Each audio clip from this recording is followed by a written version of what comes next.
আমি অ্যাবর্শন করাতে চাই। এই সন্তান এখন নেয়া কোনোভাবেই সম্ভব না। ম্যাডাম, আপনি প্লিজ কিছু একটা করুন। আমাদের সোফিয়া এখনও অনেক ছোট। এখন আমরা আরেকটা সন্তান নিলে তার দেখভাল করা আমাদের জন্য খুব কষ্টকর হয়ে যাবে। ডাক্তার, আপনি তো একটু বুঝতে পারছেন নাকি? তাদের স্বামী স্ত্রীর জোড়াজড়িতে বাধ্য হয়ে এক পর্যায়ে পরীক্ষা নিরীক্ষা করে জানতে পারলাম প্রায় 4 মাসের অন্তঃসত্ত্বা। আমি অবাক হয়ে জিজ্ঞেস করলাম, 4 মাসে একবারও বুঝতে পারেননি? রুমা পরিষ্কার মিথ্যে কথা বলে গেল, না ম্যাম, বুঝতে পারিনি। দেখুন, আমি কোনো কিছুই করতে পারবো না। আল্লাহ দিয়েছেন, গ্রহণ করুন। রুমার স্বামী সাথে সাথেই বলল, না ম্যাম, আপনি অ্যাবর্শন করে দিন প্লিজ।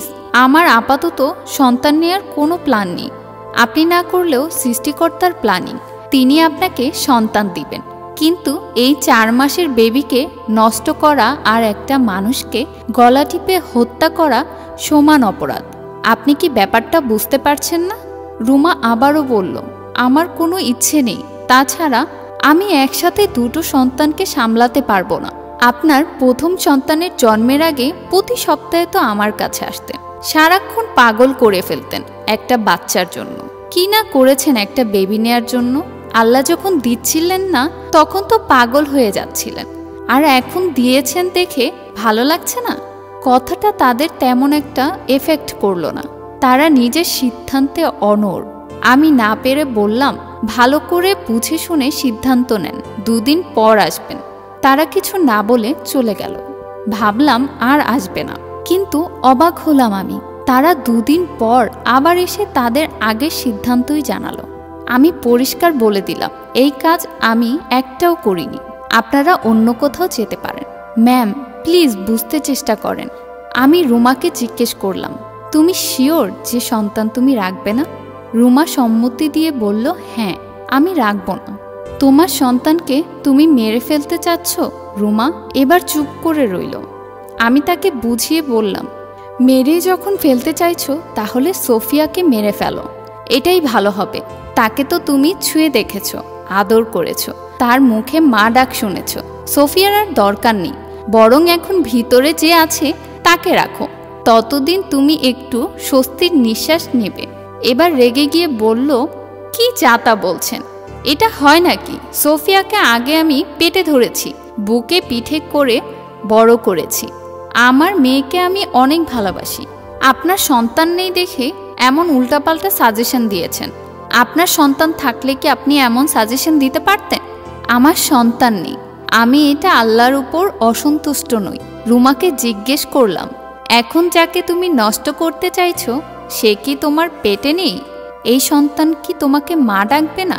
তোমাকে কি আল্লাহ সামর্থ্য দেয়নি 2টো সন্তানকে মানুষ করার?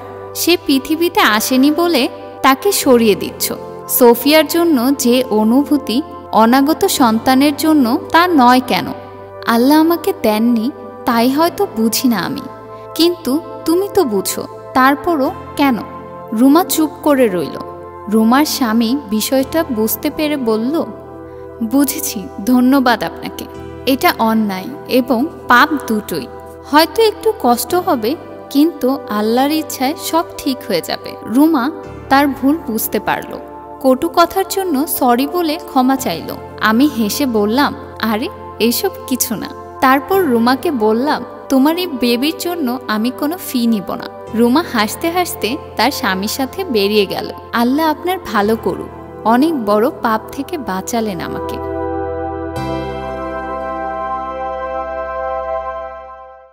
এই ব্যাগ যার আমি তার এই দিয়ে এই বুঝিনির বাচ্চা, বাংলা কথা বুঝছ না? ব্যাগ দে। আপনি আমার মারলেন। আবার মুখে মুখে কথা কস। আরে কি করছেন আপনি এসব? আপনি ওনাকে মারছেন কেন? আপনি কে? আপনার কোনো কাজ আছে কি নাই? জান ফোটেন। চাচা কি হয়েছে বলেন তো?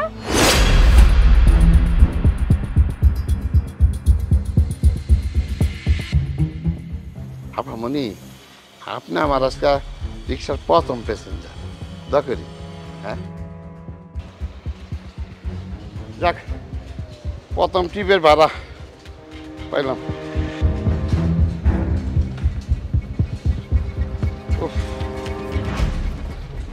বেলাও অনেক হয়েছে, অনেক গাম।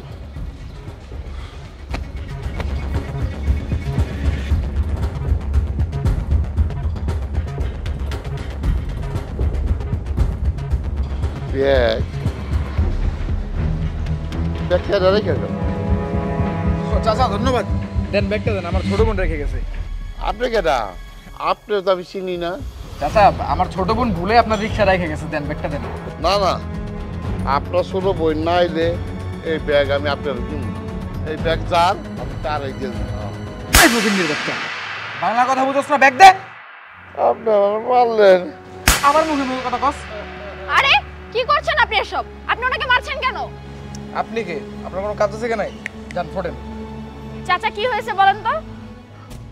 আপা বলি কেন জানি আমার এই ব্যাগটা রিক্সায় রেখে গেছে। আমি বুঝতে পারতেছি না কার ব্যাগ। উনি এই ব্যাগ চাইতেছে, উনি তো আমার রিক্সায় আসে নাই।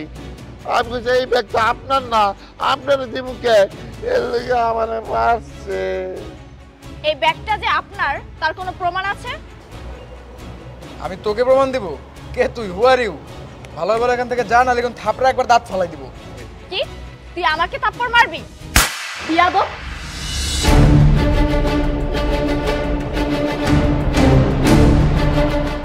এক্সকিউজ মি, এখানে কি হচ্ছে সব? আপনি কি? আপনি এখানে কি চান? আমি কে সেটা আপনার জানতে হবে না, আপনি চুপ করুন। আমি এতক্ষণ দূর থেকে দাঁড়িয়ে সব কিছু দেখতেছিলাম। আচ্ছা যাই হোক, আপনি বলতেছেন এই ব্যাগটা আপনার, তাই তো? হ্যাঁ স্যার, উনি এই ব্যাগ নেওয়ার লেগে পাগল হয়ে গেছে গা। আমার বলে মারছে, গালে চাপড় মারছে। না ভাইয়া, আসলে এই ব্যাগটা আমার। আমি একটু আগেই ওনার রিকশায় এসেছি, তো তাড়াহুড়ার মাঝে আর কি ভুলে ব্যাগটা রেখে চলে গেছিলাম। উপর থেকে যখন নিচে আসি তখন দেখি উনি এই ব্যাগটা নেওয়ার জন্য ওনাকে মারধর করতেছে। আপু, এই ব্যাগটা যে আপনার তার কোনো প্রমাণ আছে? হ্যাঁ আছে, এই ব্যাগে আমার ফোন এবং টাকা আছে। ও, তাহলে তো আপনার নাম্বারে কল করলেই বোঝা যাবে এই ব্যাগটা কার। আপনার নাম্বারটা একটু বলুন। 017।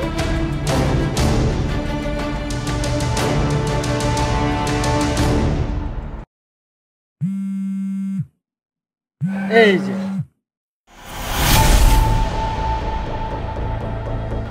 আচ্ছা, তাহলে এই ব্যাগ সত্যি সত্যি আফামনি না? না আফামনি। যাক, তাহলে তো প্রমাণ হয়েই গেল এই ব্যাগটা আপনার। ধন্যবাদ ভাইয়া। আর আপনি আপনি যে কাজটা করলেন এটা নিজেকে ছোট করা ছাড়া আর কিছুই না। সামান্য কিছু টাকার জন্য বাবার বয়সে বৃদ্ধ লোকটাকে এভাবে মারলেন। ছি, আপনি মানুষ? আশা করি নেক্সট টাইম আপনি এই ধরনের কোনো কাজ করবেন না। এখন পুলিশ ডাকার আগেই এখান থেকে চলে যান। যান।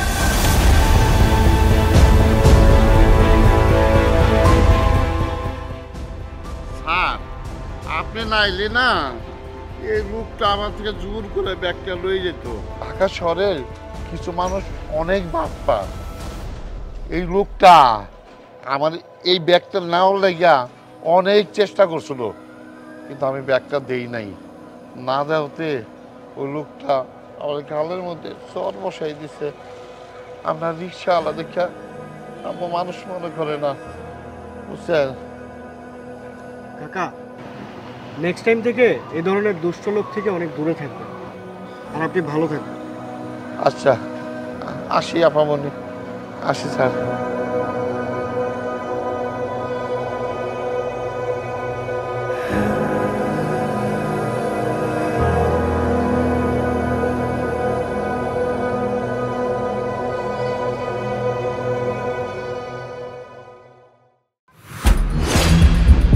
আরে ফারিয়া, তুমি? ফারিয়া উনি কে? আসলে ও আরে ভাইয়া, আসলে ফারিয়া আমার কলেজের বন্ধু, আমরা একসাথে পড়েছি। ও আচ্ছা, আমি শাহিন। আমি সাগর। তা ফারিয়া, তুমি বিয়ে করে নিলে, আমাকে তো কিছু বললে না। আরে না না ভাইয়া, আমি ওর হাজবেন্ড না, তাহলে? আমি ওর বয়ফ্রেন্ড। ও আচ্ছা, দুজনকে বেশ সুন্দর মানিয়েছে। Thank you. তা ফারিয়া, তোমরা বিয়ে করছো কবে? মানে আসলে ভাইয়া বিয়ের ব্যাপারে তেমন কিছু ভাবা হয়নি এখনো। ও আচ্ছা, তা তোমরা রয়েছো কতদিন একসাথে? আজকে আমাদের ফার্স্ট অ্যানিভার্সারি। ও আচ্ছা, কংগ্রেচুলেশনস। Thank you. কি ব্যাপার ফারিয়া, তুমি তো আমার সঙ্গে কোনো কথাই বলছো না। মনে তো হচ্ছে যে তুমি আমার বন্ধু না, শাহিনী আমার বন্ধু। দেখো কত সুন্দর করে আমার সঙ্গে কথা বলছে। না মানে তোমরা দুজন কথা বলছিলে তো, তাই আর কিছু বলিনি। আরে আমার জন্য যদি তোমাদের কোনো প্রবলেম হয় তাহলে বলো, তোমরা যদি একা একা কথা বলতে চাও তাহলে আমি চলে যাচ্ছি, কোনো সমস্যা নেই। না না, সমস্যা হবে কেন? কোনো সমস্যা হচ্ছে না। আরে না ভাইয়া, বলেন না আপনার দিনকাল কেমন চলছে? এই তো ভাইয়া যাচ্ছে। আসলে আমি তো ম্যারিড। কেন, ফারিয়া আপনাকে কিছু বলেনি? ও তো এসেছিল আমার বিয়েতে 2 বছর আগে। ও আচ্ছা, তাহলে আপনার ম্যারিড লাইফ নিয়ে কিছু বলুন। তোমাদের কাছে আর কি লুকোবো, আসলে আমার মনে হয় আমার সংসারটা আর করা হবে না।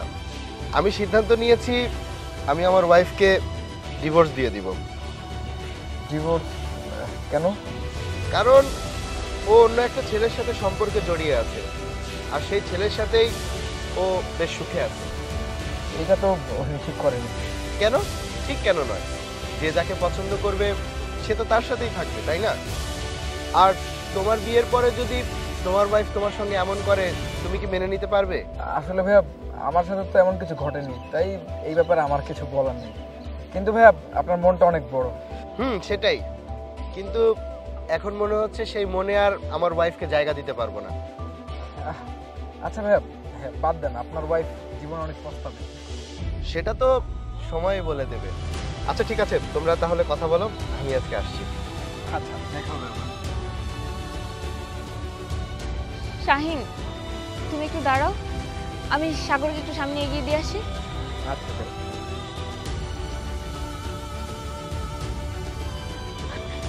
সাগর, আমার কথাটা শোনো প্লিজ, আমার কথাটা শোনো। তুমি প্লিজ আমাকে মাফ করে দাও, আমি আজকে ওকে ছেড়ে দেবো। প্লিজ আমাকে মাফ করে দাও। ফারিয়া, এখন আর এসব কথা বলে কোনো লাভ নেই, কারণ অলরেডি আমি তোমাকে ছেড়ে দিয়েছি। প্লিজ সাগর, প্লিজ আমাকে মাফ করে দাও, আমি তোমাকে ছাড়া থাকতে পারবো না সাগর। It's over Faria.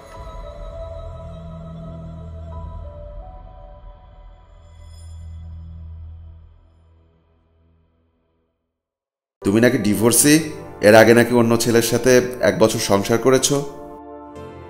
বিয়ের প্রথম রাতে আমার শাশুড়ি এসে আমার সাথে খারাপ ব্যবহার করতে শুরু করলেন। উদ্ধৃত গলায় তিনি আমাকে জিজ্ঞাসা করলেন, তুমি নাকি ডিভোর্সি, এর আগে নাকি অন্য ছেলের সাথে 1 বছর সংসার করেছ। শুনে আমি অবাক হলাম। নেহাল কি আগে ভাগে তার মাকে কিছু বলেনি? কারো কাছে কিছু না জানিয়ে নিজের ইচ্ছায় বিয়ে করেছে? আমার চুপ করে থাকতে দেখে আমার শাশুড়ি আমাকে ধমক দিয়ে বললেন, কথা কানে ঢোকে না মেয়ে, তুমি যে ডিভোর্সি সেটা আগে বলনি কেন? আমি ভয়ে থরথর করে কাঁপছি, কথা বলার সাহসটুকু পর্যন্ত হারিয়ে ফেলেছি। তবুও বিড়বিড় করে বললাম, মা আপনার ছেলে তো সব জেনেই আমাকে বিয়ে করে এনেছে। কোন সাহসে তুমি আমাকে মা ডাকলা? তোমার মতো অসতী মাইয়ার মুখ থেকে মা ডাক শোনার ইচ্ছা আমার নেই। আমার ছেলে উচ্চশিক্ষিত, উচ্চ লেভেলের চাকরি করে, তোমার মতো ব্যবহৃত বউ এনে ঘরে রাখার জন্য না। তোমারে আমি ডিভোর্স দেওয়াবো, আগে নেহাল ঘরে ফিরুক। আমি কাঁদছি, হাউমাউ করে কাঁদছি। বাবা কতবার নেহালকে বলেছে, নেহাল বাবা তোমার তো অভিভাবক এলো না, তুমি একা একাই সিদ্ধান্ত নিয়েছ, এতে আমার মেয়ের বিপদ হবে না তো? দেখো বাবা, আগের বিয়ে সম্পর্কে তুমি সবই জানো। ছেলে ছিল মাতাল, পরনারীতে আসক্ত, আমার মেয়ের উপর অত্যাচার করত খুব, এজন্যই তার ডিভোর্স নেওয়া। তোমার মতো ছেলের জন্য আরো ভালো সম্বন্ধ আসবে, তুমি বড় অফিসার, তুমি বরং আরেকটু ভাবো। নেহাল তখন বলেছিল, আঙ্কেল আমি ভেবেছি, আমি জানি আপনার মেয়ে কতটা লক্ষ্মী, আর আমি এটাও জানি আপনি ওকে নিয়ে কতটা বিপদে পড়েছেন। ডিভোর্সি বলে সবাই এড়িয়ে যাচ্ছে, কেউ কেউ মোটা অঙ্কের যৌতুকও দাবি করছে, আবার সেসব ছেলেদের আগের সংসারও আছে, কোনো না কোনো কারণে সেসব সংসার ভেঙেছে, সেই সংসারে আবার ছেলে মেয়েও আছে। আমার একটু ত্যাগের জন্য যদি আপনার মেয়ের জীবনটা সুন্দর হয়, তবে বিধাতাও আমাকে পুরস্কৃত করবেন। বাবা তবুও তাকে বললেন, তোমার মা তিনি এটা মানবেন না। নেহাল হাসতে হাসতে বলল, 100 বার মানবেন। তবে এই তার মায়ের মেনে নেওয়া। সত্য হলো নেহাল তার মাকে আগে ভাগে এই ব্যাপারে কিছুই বলেনি। আমার শাশুড়ি আমায় এভাবে কাঁদতে দেখে রাগ দেখিয়ে আবার বললেন, আপনি কাঁদতেছো কেন? বাপের মরার খবর আসছে নাকি? ঢঙে আর বাঁচি না। এগুলো বলে শাশুড়ি চলে গেলেন। আমি এখন একা একাই বিছানার উপর জড়সড় হয়ে বসে কাঁদছি। নেহাল রাত করে ফিরল। সে ফিরে এসে আমায় দেখে চমকে উঠল। আমি এখনো কাঁদছি। নেহাল আমায় কান্নারত অবস্থায় দেখে জিজ্ঞাসা করল, কি হয়েছে, কাঁদছো কেন? আমি কান্না ভেজা গলায় বললাম, আপনাকে কে বলেছিল আমার মতো অসতী ডিভোর্সি মেয়েকে বিয়ে করতে? কেন বিয়ে করলেন, কেন? নেহাল ধীরে সুস্থে হেঁটে খাটের এক পাশে বসে বলল, আমার লক্ষ্মী বউকে কে কি বলেছে শুনি? আমি অভিমানী গলায় বললাম, মা বলেছে আমায় নাকি ঘরে রাখবেন না, ডিভোর্স দেওয়াবেন। আপনি মার কাছে আগে থেকে এসব বলেননি কেন? নেহাল অদ্ভুত করে হাসল, হেসে বলল, সত্যি কি মা এসব বলেছে? আমি আবার কেঁদে বললাম, আমি কি তবে মিথ্যা কথা বলছি আপনার কাছে? আপনি কেন এত দরদ দেখাতে গেলেন? আমার বিয়ে না হলে না হতো, সারা জীবন ঘরে থাকতাম। আপনি আমায় বিয়ে করে কেন আপনার সম্মান হারালেন? আপনার এত বড় চাকরি, উচ্চশিক্ষিত, আপনার সাথে কি আমাকে মানায়? নেহাল এবার হেসে বলল, এখানেই সমস্যা। আমাদের ধ্যান ধারণা উল্টো থাকে সবসময়। আমরা যারা উচ্চশিক্ষা গ্রহণ করেছি তাদের হওয়া উচিত কুসংস্কার শূন্য, কিন্তু আমরা হয়ে যাই কুসংস্কার পূর্ণ। দেখো, বিয়ের ক্ষেত্রে আমাদের নবীজি কি করলেন? প্রথম বিয়ে করলেন হজরত খাদিজা রাদিয়াল্লাহু তাআলা আনহুকে। তিনি ছিলেন বিধবা। হজরত আয়েশা রাদিয়াল্লাহু তাআলা আনহু ছাড়া নবীজির স্ত্রী বিধবা কিংবা অসহায় ছিল, নানান সমস্যায় তারা জর্জরিত ছিল। আমাদের নবীজি তাদের বিয়ে করে আমাদের শিক্ষা দিয়ে গেছেন। তাছাড়া তুমি যদি আমাদের বাঙালিদের দিকে তাকাও তাহলে দেখবে ঈশ্বরচন্দ্র বিদ্যাসাগরও তার ছেলের জন্য বিধবা বিবাহ করেছিলেন, অথচ তখন হিন্দু সমাজে বিধবা বিবাহ ছিল পাপের সমতুল্য। কিন্তু তিনি দেখিয়ে দিয়েছেন এটা পাপ নয়, এটা পুণ্য, এবং ডিভোর্সি কিংবা অসহায় মহিলাকে বিয়ে করে কেউ ছোট হয় না, বরং সম্মানিত হয়। আমি বুঝতে পারলাম সবকিছু, আমি নিজেও সব কথা জানি, কিন্তু এসব নীতি নৈতিকতা ধর্মের কথা আমার শাশুড়িকে বুঝবেন? আমি নেহালকে বললাম, মা যে রাজি না, তিনি যে আমাকে তার পুত্রবধূ হিসাবে গ্রহণ করবেন না। নেহাল মুচকি হেসে বলল, মা এদিকে এসো তো একটু। নেহালের ডাকের সাথে সাথেই তিনি এসে উপস্থিত। আমি অবাক হলাম, তিনি কি তাহলে এতক্ষণ দরজার পাশে দাঁড়িয়েছিলেন? মা এসে আমার পাশে বসলেন, তারপর নেহালকে উদ্দেশ্য করে বললেন, বিচার দিয়েছে তোর বউ? নেহাল মৃদু হেসে বলল, শাশুড়ি মুচকি হেসে বললেন, বিয়ের প্রথম দিনই বিচার? আমি কিন্তু এসব মোটেও সহ্য করব না। আমার এবার রাগ লাগছে। নেহাল বারবার আমায় এভাবে লজ্জায় কেন ফেলছে? বিয়ে করে না অপমানিত করছে। আমার আবার কান্না এসে যাচ্ছে। আমার শাশুড়ি বুঝতে পারলেন আমি আবার কাঁদতে যাচ্ছি, তাই তিনি ঝট করে আমার একটা হাত ধরে ফেললেন। তারপর সেই হাত তার কোলের কাছে টেনে এনে বললেন, বোকা মেয়ে, কেঁদো না, আমি তোমার সাথে মজা করছিলাম, দেখছিলাম আমার বৌমা কি করে। আসলে মা, একটু আগে আমি তোমার সাথে যে আচরণটা করলাম, এটাই আমাদের সমাজ। আমাদের সমাজ এমনটাই ভাবে সবসময়, কিন্তু আমি এই সমাজকে বৃদ্ধাঙ্গুলি দেখিয়ে তোমাকে আমার ঘরের বউ করে এনেছি। আসল কথা কি হলো মা, নেহাল তো তোমার বাবার অফিসের বড় কর্তা। সে নাকি তোমার বাবার কলিগদের কাছ থেকে জানতে পেরেছিল তোমার বিষয়ে। তারপর সে সবসময় আমায় এসে বলতো তোমার কথা, তোমার বিয়ে হচ্ছে না, যৌতুক চাই মোটা অঙ্কের। আমি সব শুনে সিদ্ধান্ত নিলাম আমার ছেলের জন্য তোমায় বউ করে আনবো এবং সমাজের চোখে আঙুল দেখিয়ে দিব, সমাজে অবিবাহিত ছেলেরাই শুধুমাত্র অবিবাহিত মেয়েদের জন্য না।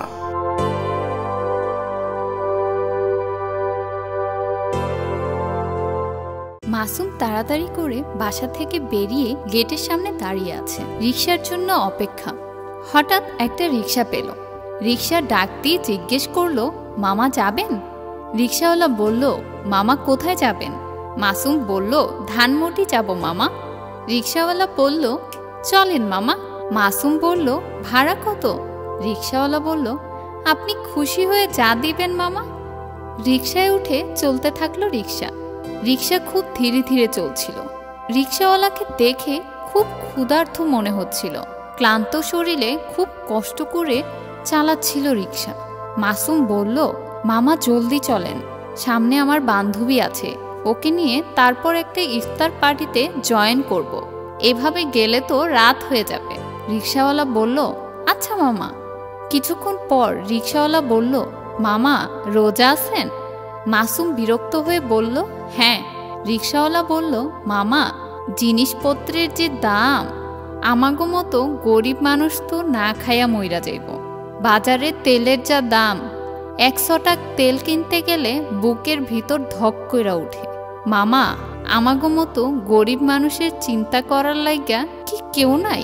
মাসুম বলল, মামা এইসব পেঁচাল বাদ দিয়ে জোরে রিকশা চালান। রিকশাওয়ালা এই কথা শুনে একটু দমে গেল। তার উজ্জ্বল চোখে মুখের আলো আর এখন নেই। সে অনেক চেষ্টা করছে রিকশা জোরে চালানোর। এমন সময় মাসুম রিকশা থামাতে বলল। তার বান্ধবী এসেছে। তার বান্ধবী রিকশায় উঠল, তারপর আবার রিকশা চলতে শুরু করলো। রিকশাওয়ালার ঘাম ছুটে যাচ্ছে, কিন্তু সে রিকশা কোনোভাবেই জোরে চালাতে পারছে না। এবার মাসুম রেগে গেল। সে বলল, মামা, কথা বলার বেলায় খুব পারো, রিকশা চালাতে পারো না? রিকশা নিয়ে বের হইছো কেন রাস্তায়? রিকশাওয়ালা মামার চোখে পানি এসে গেল। তা দেখে মাসুম বলল, কিছু বলার আগে শুধু পারো কাঁদতে। রিকশা থামাও, যাব না তোমার রিকশায়। রিকশা থামালে তারা দুজন নেমে গেল। রিকশাওয়ালা বলল, মামা, ভোর রাতে 1 গ্লাস পানি খেয়ে রোজা রাখছি, বাসায় কোনো দানা পানিও নাই, স্ত্রী ছেলে মেয়ে সব না খাওয়া, শরীরে শক্তি পাবো কই থেকে মামা? মাসুম আর তার বান্ধবী জেরিন কথাগুলো শুনে খুব কষ্ট পেল। মাসুম বলল, মামা, আমি বুঝতে পারি নাই, আমার ভুল হয়ে গেছে, আমাকে মাফ করে দাও। রিকশাওয়ালা মামা বলল, না মামা, কি যে বলেন। মাসুম বলল, মামা আপনি বসেন, আজকে আমি রিকশা চালাবো। তারপর রিকশাওয়ালা মামাকে আর জেরিনকে রিকশায় বসিয়ে মাসুম রিকশা চালিয়ে গেল গন্তব্যে।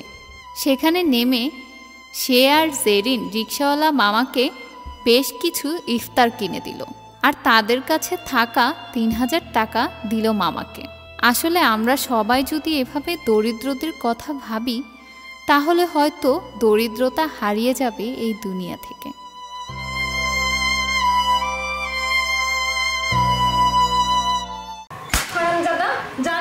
সারাদিন আমার কতটা কষ্ট হয়েছে। থামো তুমি, আর একবারও ওর গায়ে হাত তুলবে না। আজকেও একবেলা আসেনি, এতটুকু কাজ করতে তোমার এত কষ্ট হয়ে গেছে?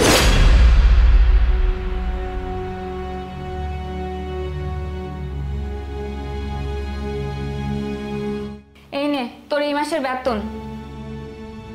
আপা, আপনি মনে হয় ভুলে 1000 টাকা কম দিয়েছেন আমারে। ভুলে দেনি, তুই এই মাসে 4 দিন কাজ করিসনি, ইচ্ছে করে দিয়েছি আমি। আপা, আমি তো আপনাকে কইছিলাম যে আমার মায়ের শরীরটা অনেক অসুস্থ, মায়ের চিকিৎসা করতে গিয়ে বেতনে অর্ধেক টাকা নষ্ট হয়ে যায়। আপনি যদি আমার 1000 টাকা কম দেন, আমার তো না খায়া থাকুন লাগবো। দেখ ভাই, বুঝলাম তোর মা অসুস্থ, কিন্তু যে 4 দিন তুই কাজে আসিসনি, সেই 4 দিন আমাকে অন্যজনকে দিয়ে কাজ করাতে হয়েছে। তো ওর টাকাটা কি এখন আমি আমার থেকে দেব? তাই তোর থেকে কেটে ওকে টাকাটা দিয়েছি। এখন যা, তো অনেক কাজ পড়ে আছে, ওই কাজগুলো কি করে আস, যা শেষ কর তাড়াতাড়ি কাজগুলো করে যা।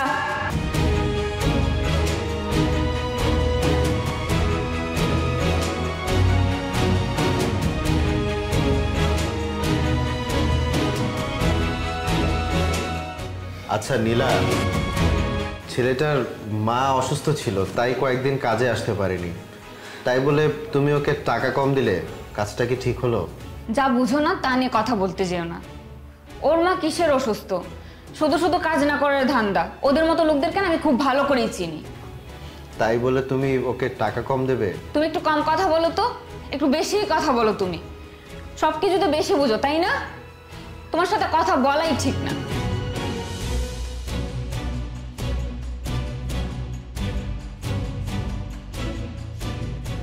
রবি, এই কাপড়গুলো ধর, এগুলো ধুয়ে তারপরে বাজারে যাবি।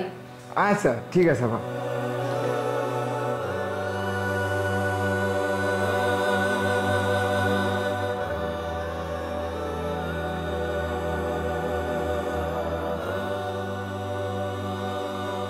আপা, বাজার লয়েছিলাম। ও, তুই এত তাড়াতাড়ি চলে এসেছিস? আসলে আমি না বলতে ভুলে গেছিলাম, আমার একটা বডি লোশন লাগতো। আচ্ছা, এটা রেখে তুই একটা বডি লোশন নিয়ে আস। আচ্ছা আপা, ঠিক আছে।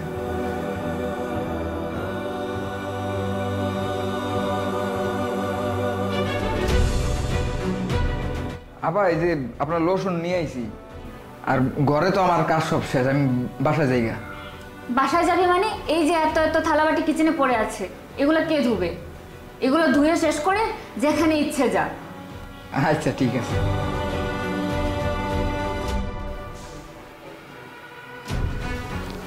নীলা, কালকে আমার অফিস থেকে কিছু লোকজন আসবে, তুমি ঘরটা একটু গুছিয়ে রেখো। আচ্ছা, আমি রবিকে বলে দেব। রবি, রবি কোথায় যে যায়? জি আপা। শোন, কালকে একটু তাড়াতাড়ি চলে আসবি। কালকে সকালে কিছু মেহমান আসবে, তুই কালকে সকাল সকাল এসে সবকিছু একটু গুছিয়ে রাখিস। আচ্ছা ভাই, ঠিক আছে, সমস্যা নেই। আর আমার বাসা সব কাজ শেষ, আমি বাসায় দেখে দিবে। আচ্ছা যা।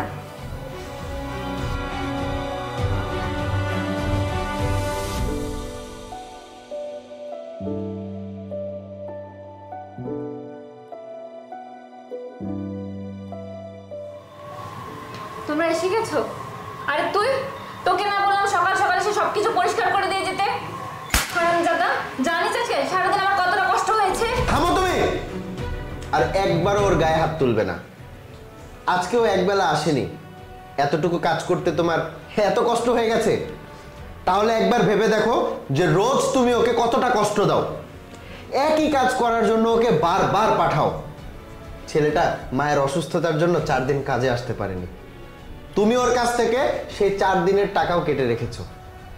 আরে আমাদের মতন মানুষেরা যদি ওদেরকে সাপোর্ট না করি তাহলে কি ওরা এই শহরে টিকতে পারবে?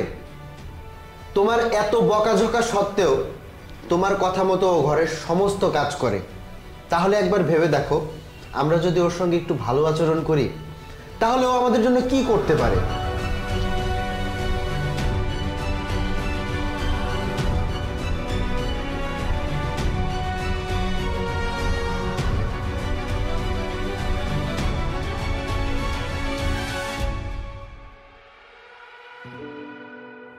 রবি, এই নে তোর টাকাটা।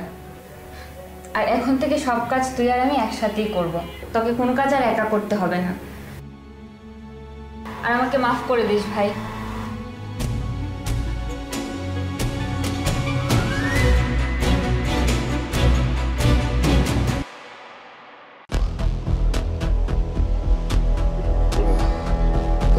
এই যে ম্যাডাম, আমাকে ফাইলটা একটু তুলে দেন না। আমি কি তোর ফাইল তোলার জন্য এখানে এসেছি?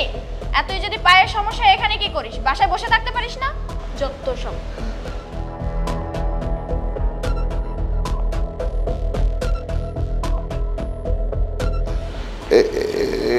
এই যে ভাই, আমাকে একটু ফাইলটা তুলে সাহায্য করেন না।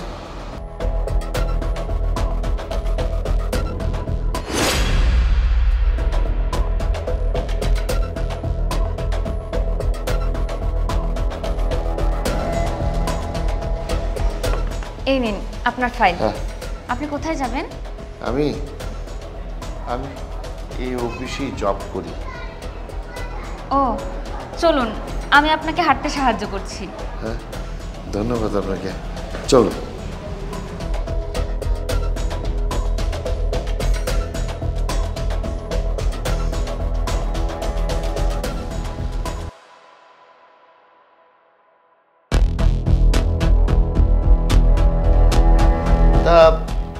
আপনার কত বছরের অভিজ্ঞতা?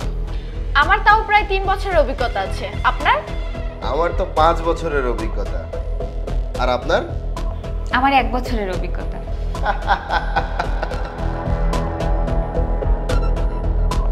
মাত্র 1 বছরের অভিজ্ঞতা নিয়ে আসছে চাকরি করতে, আর এই কোম্পানিতে আপনার জব হবে না। কেন, এই কোম্পানি কি শুধু অভিজ্ঞতা সম্পন্ন লোকই নেয়? অবশ্যই। আর শুধু অভিজ্ঞতা নয়, এখানে জামা কাপড় দেখেও চাকরি দেওয়া হয়। আর তুই যেসব জামা কাপড় পরে এসেছিস তা দেখে মনে হচ্ছে বস্তি থেকে উঠে এসেছিস। তুই এক কাজ কর, এখানে সময় নষ্ট না করে বাইরে গিয়ে ছোটখাটো একটা জব কর। আপনাদের ইন্টারভিউ শুরু হতে যাচ্ছে, আপনারা এখনই ভিতরে আসুন।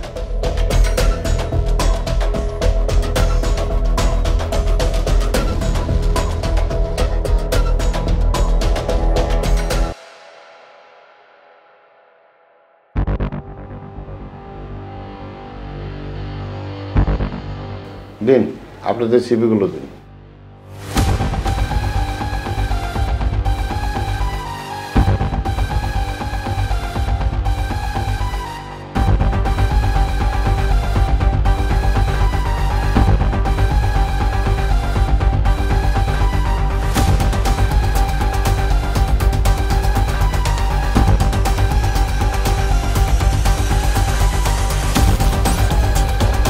মিস তিথি, আপনি একটু বাইরে অপেক্ষা করুন।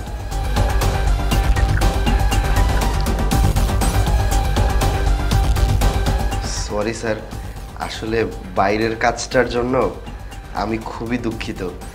আমি যদি জানতাম আপনি এই কোম্পানির বস, তাহলে এরকম কাজটা আমরা কখনোই করতাম না। শুধু আপনি না, উনিও সেম কাজটি করেছেন। আপনাদের চাকরি হবে না, আপনারা আসতে পারুন। সরি স্যার, প্লিজ আমাদেরকে মাফ করে দিন। স্যার, আমার কিন্তু 5 বছরের অভিজ্ঞতা আছে, আর আমি কিন্তু স্যার এই জবটার জন্য পারফেক্ট।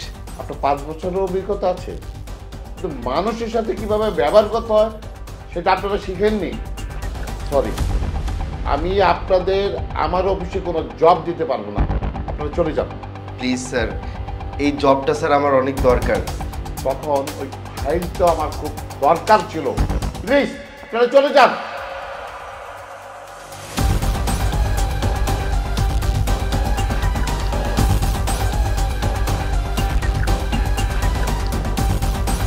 জাকির, জাকির, মিষ্টি থেকে পাঠিয়ে দাও।